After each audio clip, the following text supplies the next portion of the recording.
Okay, can everyone see my screen? I'm gonna take that as a yes.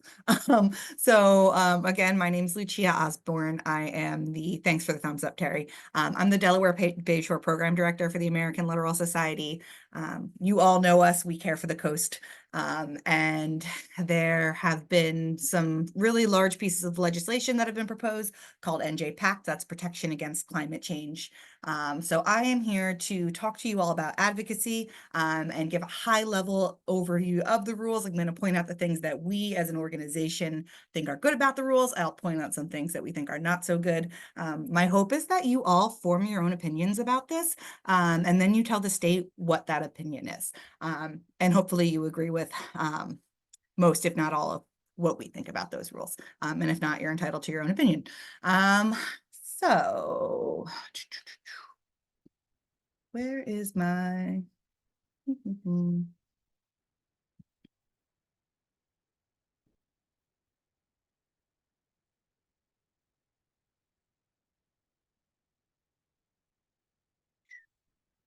Why are we not in presentation mode? And before we really dig into this, I just want to say thanks to Tim Dillingham. He's not on that call, on this call, but he was a huge help. And then also Stefania Zozula. She is our summer intern. And when I gave her several pages of my chicken scratch notes and said, make them pretty, she not only did it, but did it well. So just thanks to those two people. So again, we're here to learn about the NJPACT rules. Before we get started, just some housekeeping. Once again, we are recording. So keep your camera off if you don't want to be on camera, and you have the ability to pull your name off. Hi, Tim, thanks for being here. You have the ability to change your name if you don't want your name to be on the recording as well. If you're not talking, I'll just ask that you please stay on mute so we don't get any kind of background noise. I was going to suggest placing questions in the chat, but since it's a small group, if you have questions and you just want to, take yourself off mute and ask, please feel welcome to. And then take care of yourself. This is not school. This is not jury duty. So if you got to go get a drink, go to the bathroom, please, feel free to.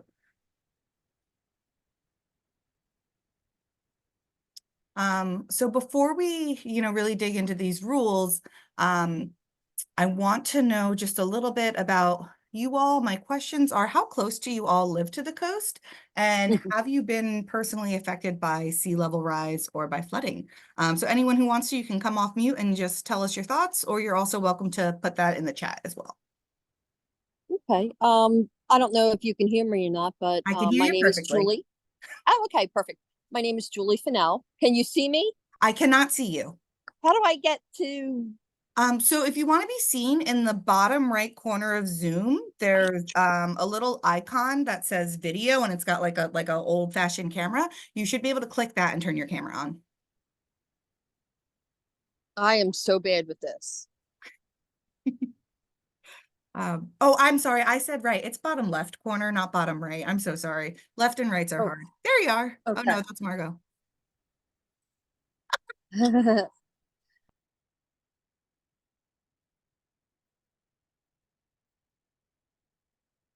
All right. So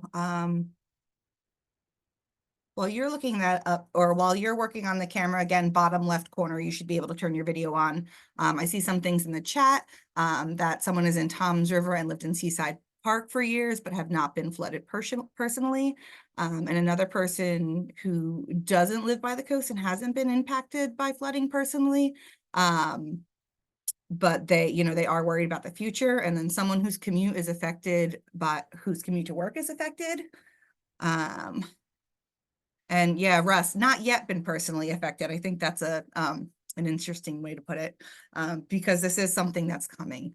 And the flooding of roads is a huge issue, and it's definitely something that these rules are attempting to address, but I don't think they address them fully.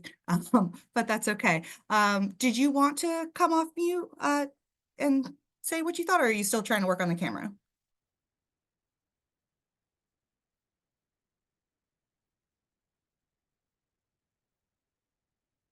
All right, I'm gonna keep going, but thank you all so much. Appreciate that feedback and just, knowing how it's affecting you. All right, so I also just wanted to do a little primer on advocacy. And Terry, I see that you're also just concerned about the coast. So if we were to do some advocacy 101, why do we advocate? What's the point of it? Does anybody even listen? Does anybody even care? We're advocating to tell our leaders what issues are most important to us. And that's really important. That's especially important when you have decision makers who may be on the fence about something. Sometimes there are people who are very stuck in their ways and not going to make many changes, but then there's a lot of legislators who are kind of in the middle on issues, and your voice can really help sway them. It can also help to hold them accountable as well to their promises. And that's how democracy works, right? We want to get impact from the people to decide how we're going to govern ourselves. A couple examples of advocacy wins. So thinking about horseshoe crabs, and if you know the Littoral Society, we love our horseshoe crabs. Last year, the Atlantic States Marine Fisheries Commission was trying to lift the ban on harvesting female crabs. And we did a lot of advocacy work around that, and so did a number of other groups. And the ASMFC, they received over 30,000 letters and comments from people like you saying, we do not want the ban on harvesting female crabs to be lifted. And they didn't do it, right? And that's a direct result of your advocacy. If it wasn't for the people standing up and saying, hey, this is something that's important to us, they probably would have gone ahead and lifted that ban. So that's just one example of how advocacy works, how advocacy with the Littoral Society works, and why it's important.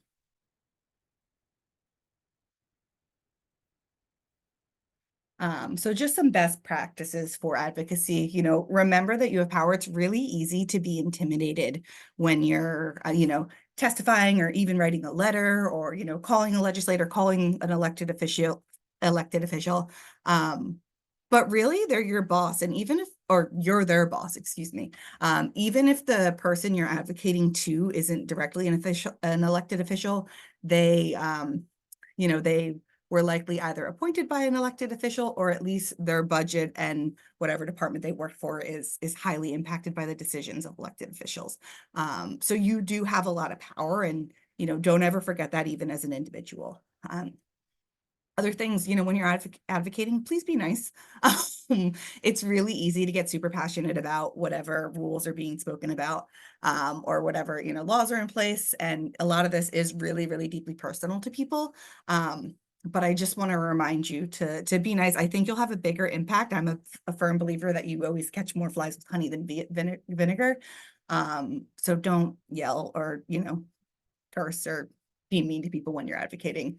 I think one of the best things that you can do, it's really great to lay out a lot of facts and do your research and, find out all different sources of information. Like, that's a great way to advocate. But I think sometimes the most impactful thing is just to tell someone why a certain rule or a certain piece of legislation is important to you. If you've been impacted by flooding, if you're saying, hey, I'm driving to work and, whenever there's a full moon high tide, I can't get past the road. That's important information. That's something that's affecting your daily life. And your quality of life, right? So that's really important. You don't have to be a scientist. You don't have to be an engineer. You don't have to be a lawyer to see the impacts of climate change or anything else that you're advocating for.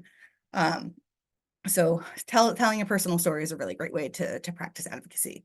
Other best practices, please stay on topic. If you're going to advocate for the PACT rules, you should not be talking about, I don't know, the ticket that the state trooper gave you, or, cafeteria lunches. Those are all really important issues. But when there is a hearing or a public comment period for a specific set of rules, please stick to the topic. And then also, it's really important to follow up with the people you're advocating to, and to, hopefully get others involved. So that might be, writing a letter saying, hey, thank you for for hearing me out. Thank you for responding to my letter. Maybe posting on social media, maybe telling your friends and family and getting them to advocate as well, right? So those are all great things that you can do in best practices. Real quick, some very simple do's and don'ts. Do use clear language. Again, you don't need to be a scientist. You don't need to be an engineer. You don't need to be a lawyer. Just be clear and concise. Again, please be nice. Again, telling a story about why something is important specifically to you or to a loved one, staying on topic, and again, following up. Those are all really important things to do. Also staying aware of what's going on. So checking your local newspaper or your municipality's city webpage, right? So planning boards, city councils, they are required to post agendas and to let their community know when they're having meetings. It's a really good way to stay on top of things and to know if something's coming up that you may want to advocate around or tell them what you think and tell them what's important to you. Some don'ts. Don't feel like you need to use jargon or technical terms. Again, just speak in plain language. They'll understand you. Don't lie or make up stories, right? Like you can make up this heartbreaking story about how you were impacted from a flood. But if it's not true and you lose all your credibility, then you've actually done a lot more harm than good. So please just be honest, be truthful. Don't bring up unrelated issues and don't make personal attacks. Elected officials and legislators are people too. So, just stick to the issue at hand. Before we move on, does anybody have any questions about just general advocacy? Nice. Did you have a question or were you just clearing your throat? I'm just clearing my throat. Okay. No. Cool. No, I don't have a question in reference to it, but I did want to say that my parents have had a shore house in the Villas, New Jersey, since I guess 1984. We're 3 blocks from the bay. They were never in the flood zone. Suddenly now they're in a flood zone. And I only know this too because I happen to be an insurance agent. And at one point, we were able to write homeowners insurance where my parents are, but now we're not because of this new flood zone law. Now, like I said, been going there for 40 years. I've never seen it flood. I've never seen the storm surge come up over the bay. I think my husband my husband's here with me now. Maybe different parts of the Jersey Shore are in the flood zone. I have seen them, and maybe it's due to the fact that they don't have proper sewers. That's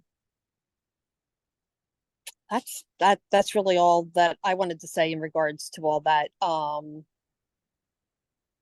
In reference to all these new laws with the flood zones, which I mean, where we are, we have a lake in the backyard that we share with how many homes? 25 homes. It's probably the size of 2 football fields. It's never like been empty. It's never been all the way full. 40 years. I mean, I guess there's a chance for anything. I mean, the Sandy storm came and went. But it's been 40 years. And I'm here to say that I've never seen any issues in the villas in that area. I'd like to also say too that my husband and I we tagged a bunch of horseshoe crabs the other 2 years ago. And I'm also part of Clean Ocean Action. And I do a beach sweep twice a year, which we're getting ready to do another one in October. Well, that's all I awesome. got. I mean, thank you for all the things that you've done and all the ways that you've helped the coast. I think it's important to remember that, just because you haven't personally been impacted by something doesn't Right. necessarily mean that you Right. never will be. I also just want to point out, you mentioned changes in flood zones. So these PACT rules are not in effect yet. Okay. So that may be a different rule that's impacted you. Okay. I can't say too much about that, but these rules are only in the proposal phase. Okay. It'll be probably at the very minimum a year before anything actually is enacted. So I just want to point out that as well. And Right. these rules also, even though they're increasing the flood zones, they are not changing the FEMA flood maps, which are federal, right? So that's Okay. when you have to pull into the National Flood Insurance Plans. So there are some areas that will overlap, but the FEMA flood zones will still stay the FEMA flood zone. So I just want to touch base on those two things. Right. Yeah, I wasn't quite sure how, I've been trying to follow it. I don't live down the shore. I live in Langhorne, Pennsylvania, but I frequent the shore the past 40 years every weekend, vacations, you name it. Um, so I only can really pick up information online and through local papers that I get down there. And some of it was actually just on the news and stuff like that too. So Cool. Well, and we're another source of information, so thanks for being here. Russ, I see you've popped up. Did you want to say something?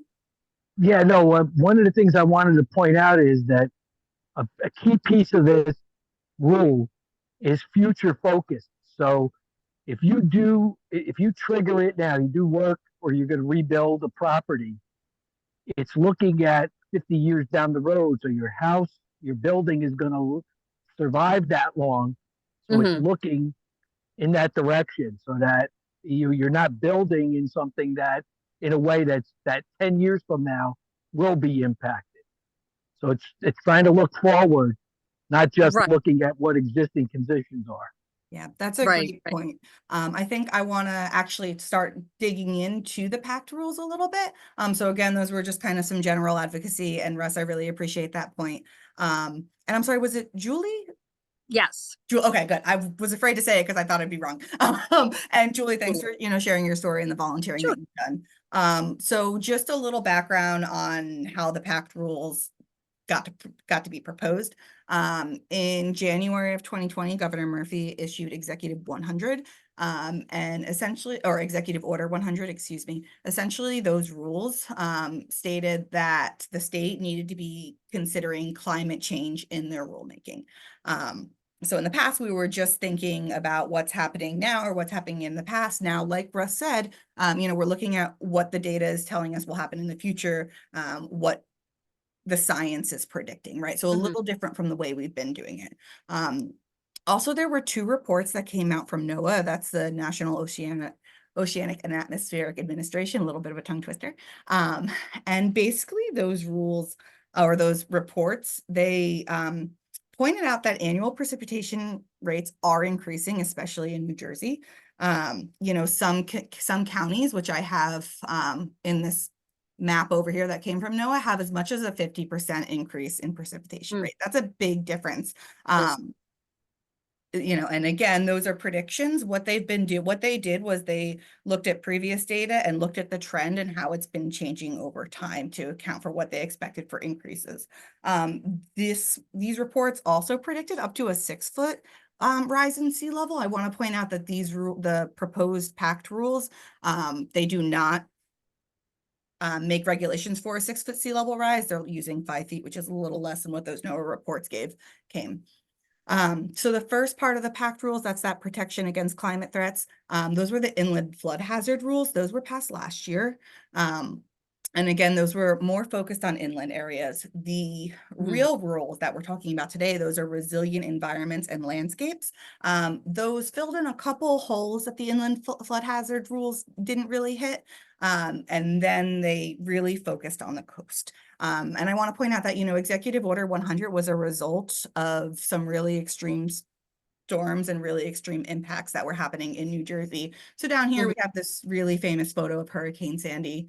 And then to our left, we have Manville, which was during Hurricane Ida when that entire town flooded, right? And we just weren't prepared for these higher rates of precipitation that we're getting now.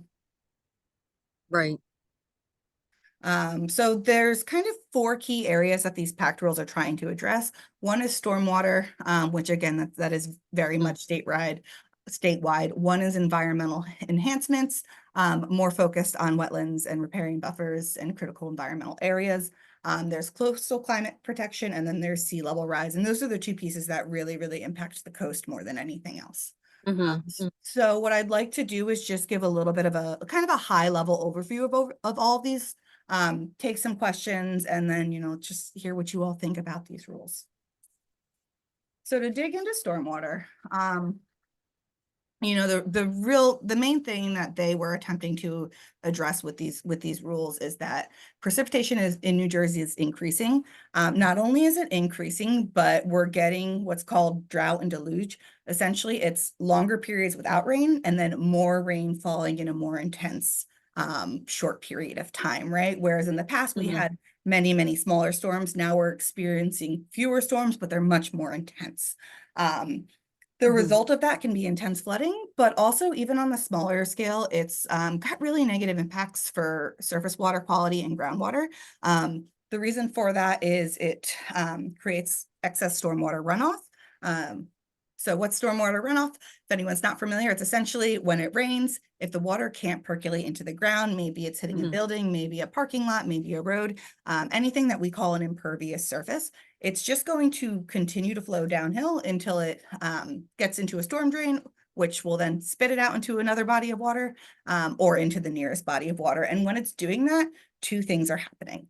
It's picking up different kinds of pollutants, contaminants, trash, a lot of, nutrients from pet and animal waste, oil from cars, regular trash. But then the other thing that's happening is instead of seeping into the ground and slowly traveling underground to a river or stream, it's dumping into a river or stream very, very quickly and at a higher velocity or speed, right? So then what happens is your stream beds get torn up, and then you experience quite a lot of erosion, which has some negative consequences for the aquatic life in the streams.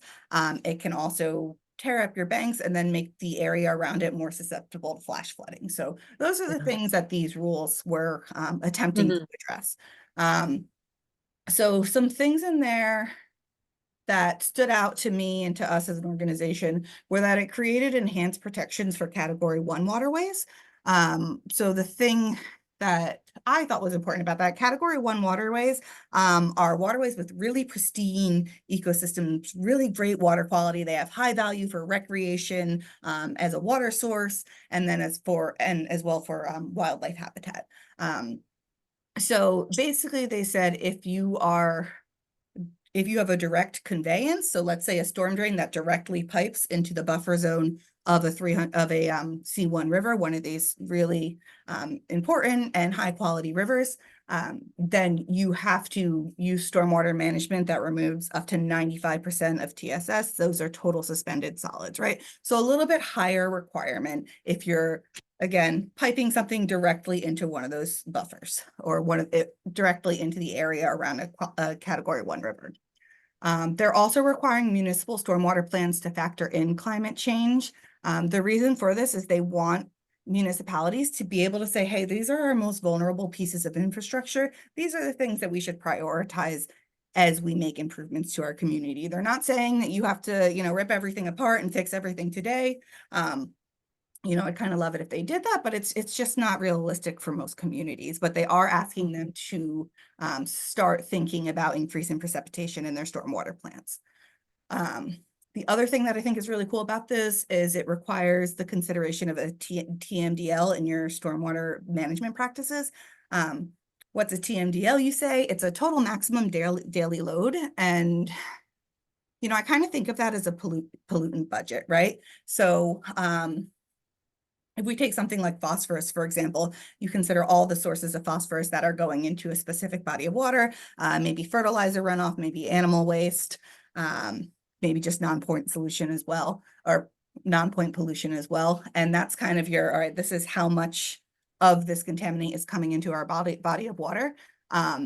Your TMDL kind of creates a budget for that and says, okay, well, this is how much can actually come into this body of water before it starts to cause a problem and degrade water quality.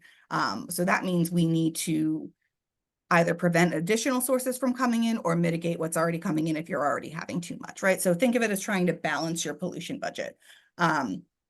In the past, when municipalities designed stormwater management practices, they didn't have to consider whether or not they had a TMDL, even though these are something that are already established through the Clean Water Act, and something that you already know if you do or don't have. So now they're saying, hey, if you know you have a TMDL, you need to factor that in when you're doing your stormwater management, which I think is really great.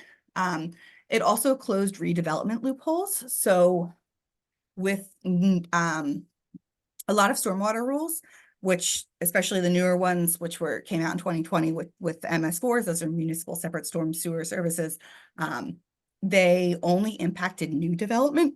Now they're saying if you are doing redevelopment, knocking down buildings and putting new ones up, then you also have to consider your stormwater management, which I think is really important because in the past you could just keep sending it off site, keep sending it to your storm drain or nearest river or stream. Now they're saying you have to manage it on site with a green infrastructure practice. So maybe that's a rain garden or a bioswale, something that's designed to mimic nature to get that water back into the ground instead of having it run off over your impervious surfaces. They also closed the redevelopment loophole for roads. So roads tend to have kind of a different set of rule because of the Department of Transportation. And in the past, redevelopment for roads was exempt. Now it is no longer exempt. And just to clarify, redevelopment is not fixing a pothole. I apologize. My dog is barking in the background, so if you hear him, I'm sorry. So, you know, fixing a pothole is not redevelopment of a road. It's really when you're tearing up the entire thing and replacing it, maybe expanding it. That's when it's considered redevelopment. So, you know, there's some good things in the stormwater sections that I just mentioned. I do have some concerns, and we as an organization do have some concerns that these rules don't really do enough to impact low-income communities from flooding. One thing that I want to point out is I think closing that redevelopment loophole is a really great first step. However, it only includes requirements for water quality, right? So how much TSS or total suspended solids the water is removing, or the stormwater management practice is removing. It's not mitigating or it's not impacting water quantity, right? So they're not saying that you have to manage all your stormwater on site and get it all back into the ground like the rules for new development are. I think that's a miss. Also DOT projects, again, they tend to have kind of a different set of rules. So those road projects, it's pretty easy to get an exception to only have to mitigate 50% of your total suspended solids, as opposed to 80%, which is what would happen under normal redevelopment. And I think, you know, two things. A lot of redevelopment is happening in underserved communities and poor communities. And also a lot of poor communities, they tend to live along major highways. So these two exceptions are, you know, kind of putting people in those communities at a greater risk of stormwater related flooding. So that is, you know, just one kind of flag that we have. The other thing I want to point out is that if you have an opportunity to get an exception and to do less, the DOT or most people, they're going to do the bare minimum because that's how a lot of people operate. And it's, you know, it's understandable because it adds cost and time and work. But, you know, there is a concern that giving the DOT too much leeway will cause harm in the long run. Any questions on stormwater before I move on?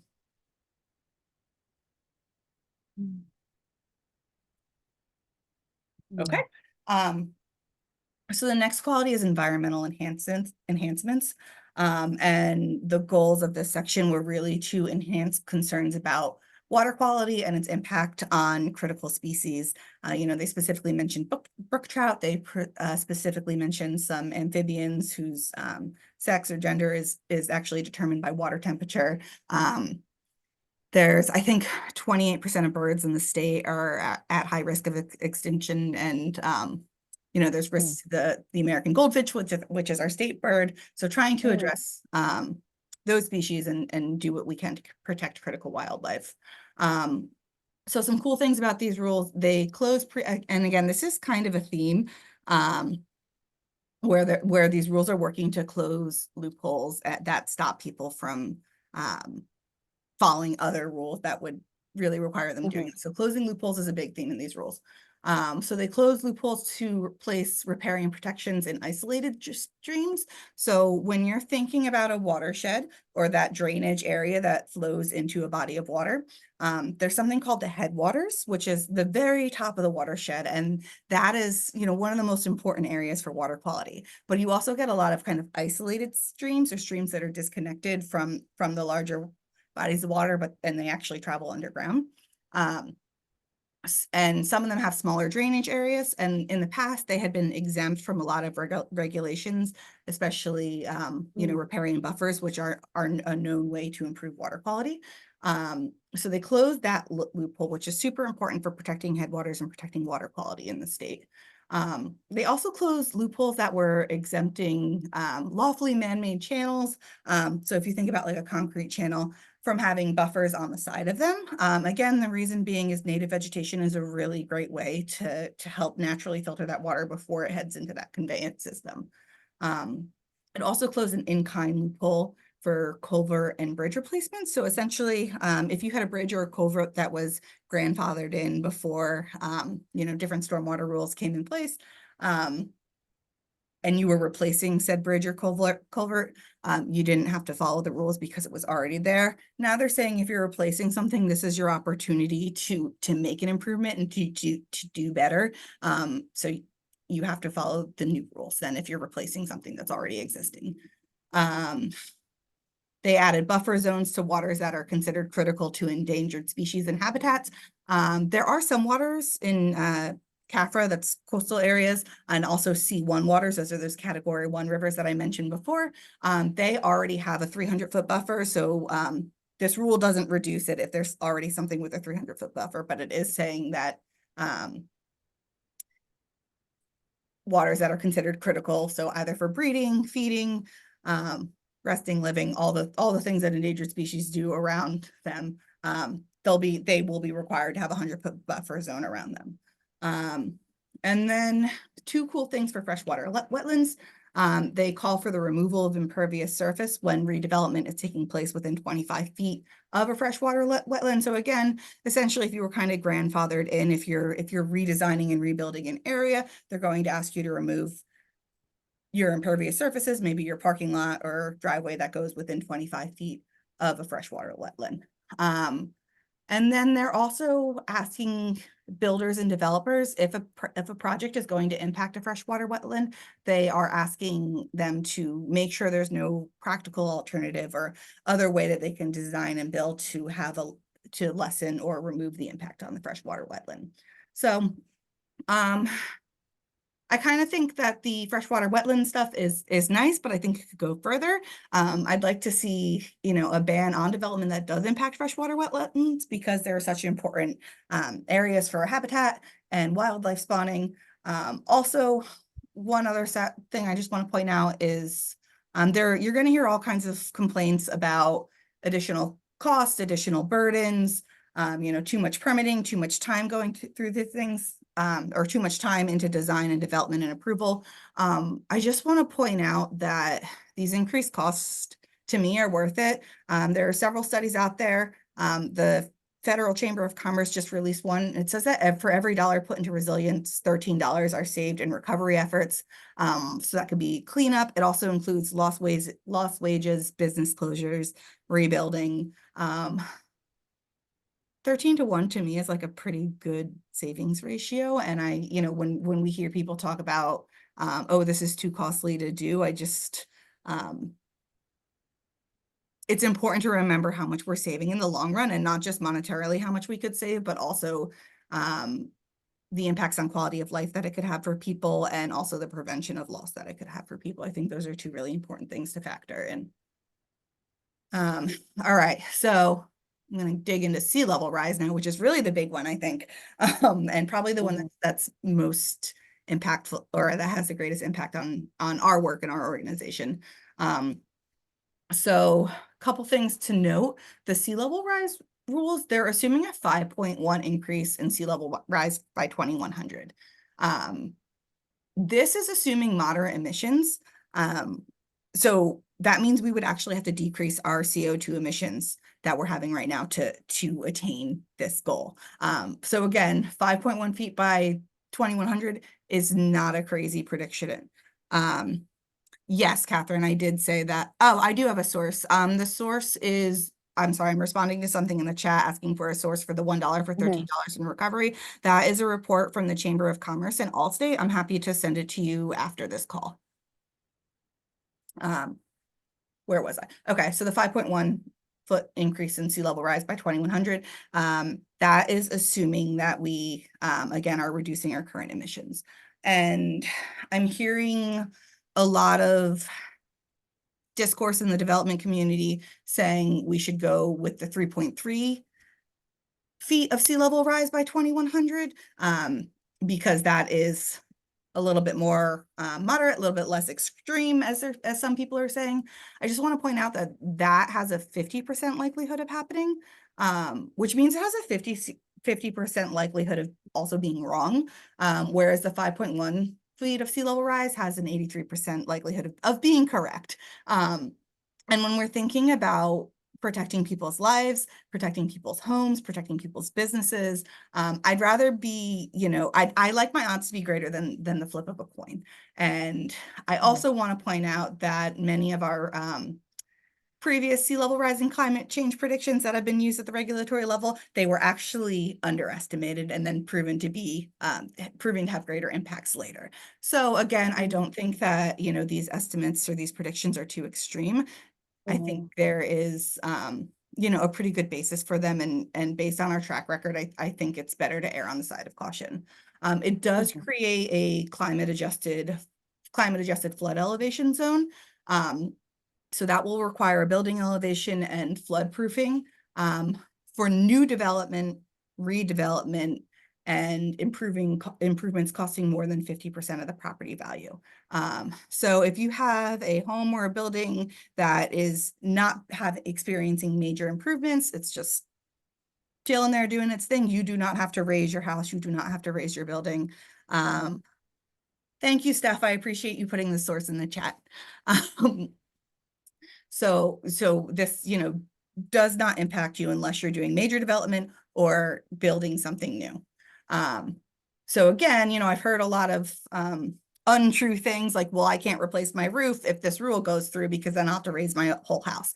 That's not true. You can do your siding, you can paint your house, you can remodel your bathroom. It's only if you're doing something that is costing more than 50% of the value of the property, which is quite a lot of improvements that you would have to be making. It does create an inundation risk zone for properties that are below the predicted mean high water line. So again, as we're predicting sea level rise, that means the high tide is going to also increase. So these areas that are in the inundation risk zone, they're likely to flood regularly with high tides. So, if you're somebody who's experiencing tidal flooding, I know someone mentioned roads flooding on their way to work, probably in the inundation risk zone, you're probably already seeing the impacts of that now. I want to point out that it's not creating a no build zone. It's not saying you can't build there. It's not saying you can't have your home there. It is saying if you choose to do that, though, you need to understand the risks, which would require a risk assessment. And then you also need to meet the elevation requirements. And just our stance, I think continuing to allow building in inundation risk zones in areas that we know are going to be underwater twice a day is not smart. I will say that. That's the nicest way I can put it. To me, the risks are too great. It will make it difficult. Like if you're having an emergency and it's high tide and you can, your house is on pilings, how do you get emergency services to your home? How are you getting out of there? It's also kind of creates a false sense of security. I want to point out that these rules and these regulations, they're not going to stop damage entirely. They can make you more resilient to it, less likely to be impacted by it. But major storms do still happen, and there are still huge risks to building in those inundation risk zones. I appreciate that the DEP is trying to make people aware of them, but I just don't think they should be allowed to build there at all. I also want to say, and this is something that I've heard from the opposition that I do agree with, the state should offer some sort of funding support for homeowners and developers to implement these changes. And that's something that, when I submit my comments, I will say, let's help people do this because it is costly. And I do want to acknowledge that. Also requiring additional assessments, it does slow development down. And I think the DEP, another comment that I have is they need to really do everything in their power to make this an efficient process. This is something that developers and builders will complain about, will have concerns about. I think they're valid, and I think the DEP should try to address them by being efficient, being well-staffed, making sure their websites work well, because sometimes they just don't. So those are our thoughts on the CAFE, the coastal adjusted flood elevations, and the inundation risk zones. I want to point out, and then the last area that they address is coastal climate protection. Now this area is really cool, especially for our organization. So they wanted to address the fact that we're losing wetlands and marshes due to sea level rise, which, you know, I think if you're on this webinar, you probably get that. I just want to point out that marshes are really important for acting as carbon sinks. So 1 mile of marsh, it's about 70,000 gallons of CO2 or greenhouse gases per year that it mitigates. It's also critical habitat for quite a few wildlife species, many of which are endangered. They have functions that improve water quality, and then they also protect the upland areas from flooding. So our marshes and our wetlands are super, super important. And we're losing them due to sea level rise. So it's trying to address this. It's also trying to address erosion and flooding on beach and wetland habitats. And the way that they're trying to address this, which I think is really cool, is by prioritizing nature-based solutions for development around the coast. So nature-based solutions, living shorelines, wetland and marshland restoration, you know, creating dunes, other, you know, nature-based features that work to both restore ecological function, and then they also address erosion issues. Now, this is very different from something like a seawall or a bulkhead, because those hardscapes, they don't provide any wildlife habitat. And then the other thing that tends to happen is they actually, they increase erosion downbeat from them. So, you know, you may be protecting one town, but then the next town over, where the seawall stops, is actually going to experience worse erosion, worse beach loss, and be more at risk of flooding, right? So those hardscapes, we have learned, even though they were pretty popular many, many years ago, we're learning that they're actually not the best practice. Nature-based solutions, they are less expensive in the long run, they have more wildlife benefits, and they're also more neighborly because they're not going to just push erosion down beach, which I think is really important. So we're pretty excited about these portions of the rules. You know, as an organization, we have a project in the Delaware River, or in the Delaware Bay, at the mouth of the Morris River. It's actually the largest living shoreline restoration project in the state. And we built a hybrid living shoreline that is protecting Basket Flats, a small strip of land that's protecting the town from essentially having the bay run up into their community and flood out their businesses and marinas. So it's a pretty cool project. It was also a beast to get to and implement, and a lot of that work goes into the permitting process, and these rules attempt to make the permitting process much easier. So they're waiving the permitting fees for doing this. They move from an individual permit to a general permit. And then they also allow flexibility around your tide delineation. So previously you had to match the tide line exactly as it was. And now they're saying if you need to make minor adjustments just for the sake of engineering and design and implementation, you have that flexibility to do that. So I think they're doing a lot of really cool things to help increase the use of nature-based solutions. They're also requiring municipalities and developers to, if they're insisting on using a hardscape practice to protect their coastline, they're requiring them to justify why they're using a hardscape and why using a nature-based solution is not practical or feasible or affordable. Other cool thing about these parts of the rules are that they require more consistency between the State Planning Commission and coastal zone management rules. Now my dog has a squeaky toy. I apologize if you hear that. So this is really important because in the past, the coastal zone management rules, which guide development in coastal areas, didn't have that much teeth. Now they're saying that when the state plan makes a decision, the DEP has the right to make sure that that decision is consistent with the coastal zone management rules, where in the past it was kind of just encouraged. Now it's required. So we're excited about that. It does propose a deletion of coastal centers on barrier islands. So a coastal center, for anyone who doesn't know, is an area that allows high density development. And they want to delete those centers because they're likely going to be inundated. Now that doesn't mean there will be no development. It just removes the high density development. Most of the barrier islands are already very highly developed, so I actually don't see that having as huge of impact as I think that the DEP had hoped to. But those are kind of the key areas. So I want to take time for questions. I also just want to point out what you can do and how you can get involved. So if you go to the DEP's website, it's dep.nj.gov/NJReal. Right at the top, there's a public hearings area. So there are 3 public hearings. One is in person tomorrow. I will be there. I hope I see some of you there. That's at Ocean County College in Toms River at 6 p.m. There are 2 virtual public hearings, one at 2 p.m. on September 12th and one at 10 a.m. on September 19th. Oh, Catherine Fisher, I will see you tomorrow. That's great. And if none of those things, if you can't make any of those things, or maybe you just don't want to have to speak to someone live in person or virtually, you can also provide written comments. And the deadline to submit those written comments is September 3rd. It's very easy to do. You just, again, click on public hearings, scroll down to the bottom, click submit a public comment, and type what you have. If you want to learn a little bit more, we're going to have an additional webinar next Monday, September 9th at 7 p.m.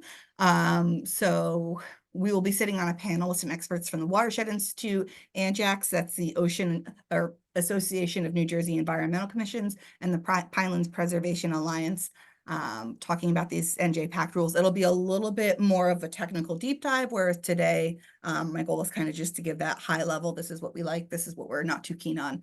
You can register for that webinar at our website. Yes, the written comment submission date is November 3rd.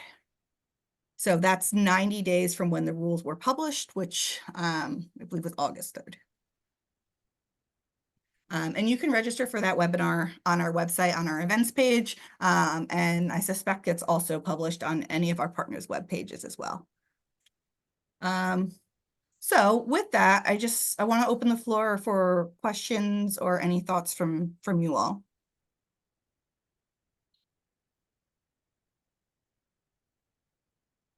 Tammy, I'm so glad to hear that you'll do one of the webinars. Thank you so much.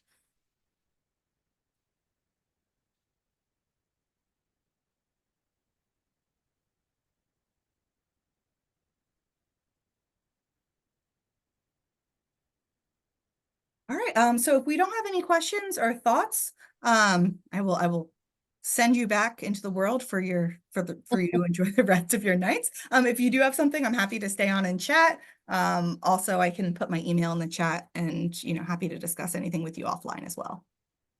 Okay. Great. Thank you so much. Thanks for joining us. Yeah, thanks. It was great. Oh, thanks. Thanks, Lucia. Bye.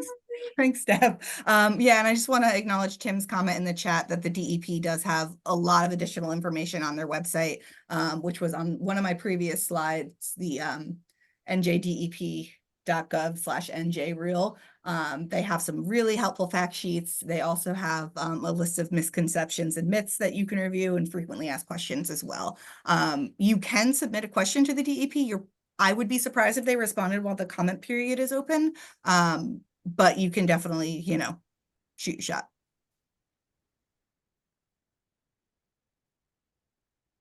They will generally answer something if you're asking for clarification. Thanks, Russ.